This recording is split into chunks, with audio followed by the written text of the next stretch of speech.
അതുപോലെ തന്നെ നിന്നിലൂടെ തന്നെ നീ നിന്റെ റബ്ബിനെയും പഠിക്കുക. എങ്ങനെ? അള്ളാന്റെ റസൂൽ സല്ലല്ലാഹു അലൈഹി വസല്ലമ തങ്ങൾ പറഞ്ഞല്ലോ, മൻ അറഫ നഫ്സഹു വ അറഫ റബ്ബഹു. മനസ്സിലായോ?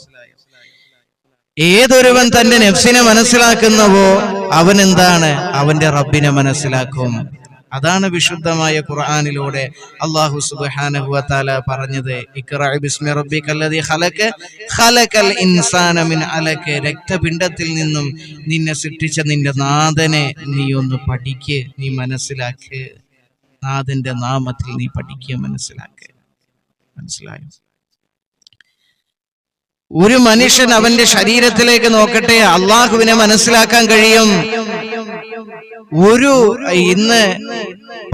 ഒരു റോബോട്ടിനെ തന്നെ ഇന്ന് മനുഷ്യനുണ്ടാക്കി, പക്ഷെ അതിന് കമ്പ്യൂട്ടറിൽ നിന്ന് നിയന്ത്രണം വേണം. എന്നാൽ ഒരു നിയന്ത്രണവുമില്ലാതെ എല്ലാം അള്ളാഹുവിന്റെ നിയന്ത്രണത്തിൽ മാത്രം, ഒരു വയാറുകൾ പോലും ഇല്ലാതെ, ഒരു വയാറുകളോ അങ്ങനത്തെ ഇന്ന് എല്ലാം അള്ളാഹുവിന്റെ നിയന്ത്രണത്തിൽ എൻ്റെ പ്രിയപ്പെട്ടവരെ മനുഷ്യൻ ഇന്ന് കഴിഞ്ഞുകൂടുന്നു. ഇവിടെ നമ്മൾ ചിന്തിക്കണം, നമ്മുടെ ശരീരത്തിലെ ഓരോ സംഭവങ്ങൾ എടുത്ത് നമ്മൾ പണിഞ്ഞു വെക്കുകയാണെങ്കിൽ അതൊരു റൂമിനേക്കാളും വലുതായിരിക്കും.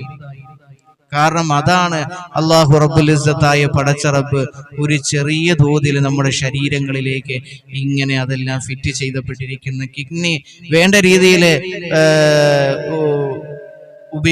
പ്രയോജനപ്പെട്ടില്ല എങ്കിൽ നമുക്ക് അതിൻ്റെതായിട്ടുള്ള ന്യൂനതകൾ സംഭവിക്കും, അല്ലേ? രക്തയോട്ടം കൃത്യമായ സമയത്ത് രക്തയോട്ടം നടന്നില്ല എങ്കിൽ അതിലും പ്രശ്നങ്ങൾ സംഭവിക്കും, അതിൻ്റെതായിട്ടുള്ള വിഷയങ്ങൾ നമ്മുടെ ശരീരത്തിൽ സംഭവിക്കും, അല്ലേ?